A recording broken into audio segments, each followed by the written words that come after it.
जय माँ शेरावाली। यह बात बिल्कुल ही सच है कि माता रानी के दरबार में वही भक्त पहुँचते हैं जिनका माता रानी का बुलावा आता है। फिर भी बहुत से भक्त अर्धकुंवारी माता मंदिर में गर्भगृह के दर्शन करने से वंचित रह जाते हैं। और जब भी हम माता रानी के दरबार में पहुँचते हैं तो बहुत सारे बदलाव आपको देखने को मिलते हैं। सो मैं आप सभी को एक बार फिर से इस वीडियो में कुछ ऐसी इन्फॉर्मेशन शेयर करूंगा जिससे कि आपके अर्धकुंवारी माता मंदिर में दर्शन करने की संभावना बढ़ सकती है और दर्शन अवश्य होंगे, अन्यथा माता रानी के इच्छा के बिना कुछ भी नहीं होता।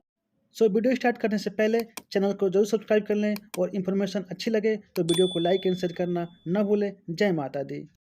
कटरा से पैदल चलकर जब आप अर्धकुंवारी माता मंदिर के इस पॉइंट पे पहुंचते हैं तो आपको एक इस तरह का बोर्ड दिखाई देता है और यहाँ से अगर आप लेफ्ट हैंड साइड जाते हैं तो आप हिमकोटी वाले रास्ते से होते हुए सीधे आप भवन के लिए चले जाते हैं और यहाँ से अगर राइट हैंड साइड जाते हैं तो आपको अर्धकुंवारी माता का मंदिर आता है।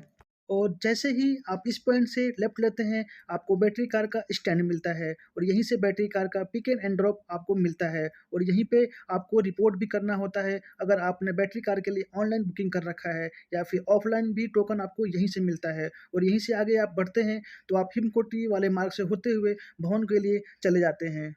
और जब आप इस पॉइंट से राइट लेते हैं तो आप अर्धकुंवारी माता मंदिर पहुंच जाते हैं जहां से आपको भवन जाने के लिए दो रास्ते मिलते हैं। पहला रास्ता हिमकोटी जो कि आप बैटरी कार वाले यानी हिमकोटी वाले रास्ते पे ही जाकर आप मिल जाते हैं और दूसरा रास्ता होता है हाथी मत्था वाला जो कि ये पुराना रास्ता है और ये इस चढ़ाई रास्ते पे बहुत ही चढ़ाई आपको चढ़नी पड़ती है। सो यहाँ से अर्धकुंवारी माता मंदिर जाने के लिए आप राइट लें और थोड़ा विश्राम करने के बाद ही आगे की चढ़ाई स्टार्ट करें।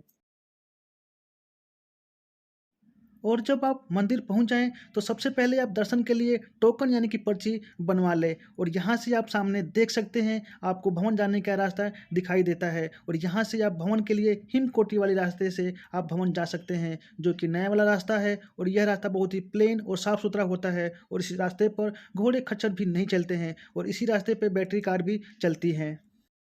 मंदिर पे अभी कुछ कंस्ट्रक्शन का काम चल रहा है सो पर्ची वाला काउंटर अब मंदिर के ठीक सामने फर्स्ट फ्लोर पे काउंटर नंबर 2 पर शिफ्ट कर दिया गया है और आपको वहीं से काउंटर नंबर 3 से कंबल भी मिल जाता है। और ये है पुराना वाला रास्ता, हाथी मत्था वाला रास्ता जो कि साजी छत होते हुए भवन के लिए जाता है। और अगर आप भवन जाने के लिए इस रास्ते के बारे में सोच रहे हैं तो इसको अवॉइड ही करें क्योंकि यह रास्ता बिल्कुल ही खड़ी चढ़ाई होकर जाता है और इस रास्ते पे घोड़े खच्चर भी मिलते हैं। सो आप किसी से पूछ लें और नए रास्ते से ही भवन के लिए जाएं।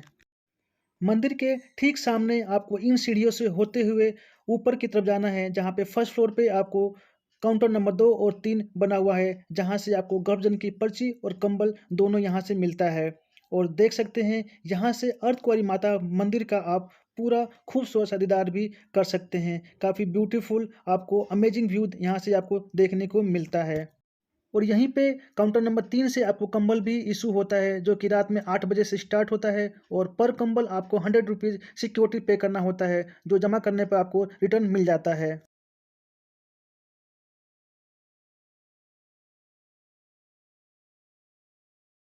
और यहीं से आपको कुछ इस तरह की गर्भजन की पर्ची मिलती है जिस पे आपको एक ग्रुप नंबर होता है और उस ग्रुप नंबर के बेस पे ही आपको दर्शन करने के लिए एंट्री अलाउ होता है।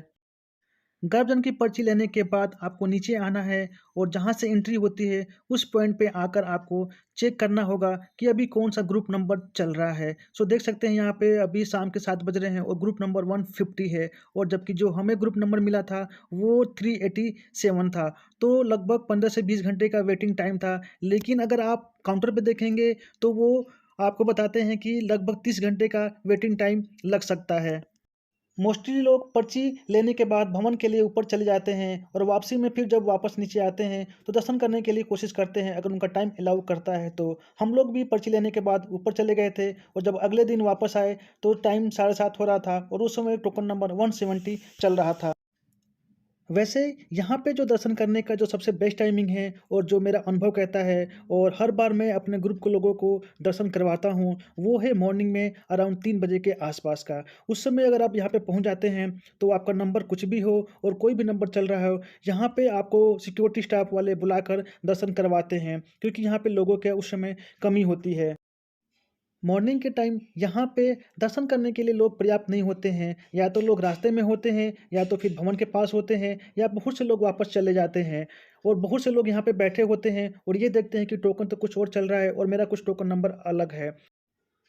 हर बार मैं अपनी वीडियो में सभी को यही सजेस्ट करता हूँ कि आप टोकन पे रिलाई ना करें। आप जाएँ काउंट एंट्री पॉइंट पे जाएँ, सिक्योरिटी पर्सन से बात करें कि कौन-सा टोकन चल रहा है, कितने तक लोगों को एंट्री अलाउ कर रहे हैं। जब हम लोग भी यहाँ पे पहुँचे तो ग्रुप नंबर कुछ और चल रहा था, हमारा ग्रुप 387 था। लेकिन जब हम एंट्री पॉइंट पे गए, सिक्योरिटी पर्सन से बात किया तो देखा कि 300 के नीचे के सभी लोगों को एंट्री अलाउ कर रहे थे, जबकि हमारा 387 था। फिर भी उन्होंने हमें एंट्री अलाउ कर दिया। इस तरह से आप भी पता करके अर्धकुंवारी माता मंदिर में जाकर गर्भगृह के दर्शन कर सकते हैं। बहुत से लोग तो अपने ग्रुप नंबर के आने का इंतज़ार करते रहते हैं। वो देखते रहते हैं कि ग्रुप नंबर डिस्प्ले पे क्या शो कर रहा है, जबकि ग्रुप नंबर तो कुछ और ही चल रहा होता है। बहुत से लोग उसके अंदर के लोग दर्शन कर चुके होते हैं। फाइनली मैं आप सबको यही सजेस्ट करूँगा कि दर्शन करने का अगर आप प्लान कर रहे हैं, बार-बार आप दर्शन करने से वंचित रह जा रहे हैं, तो कोशिश करें कि मॉर्निंग में 3 बजे से 5 बजे के आस-पास पहुँच जाएँ। उस समय दर्शन करने वाले लोगों की कमी होती है। उस समय सिक्योरिटी पर्सन किसी भी टोकन वाले को अंदर जाने के लिए अलाउ कर देते हैं और गर्भगृह के दर्शन आप भी कर सकते हैं।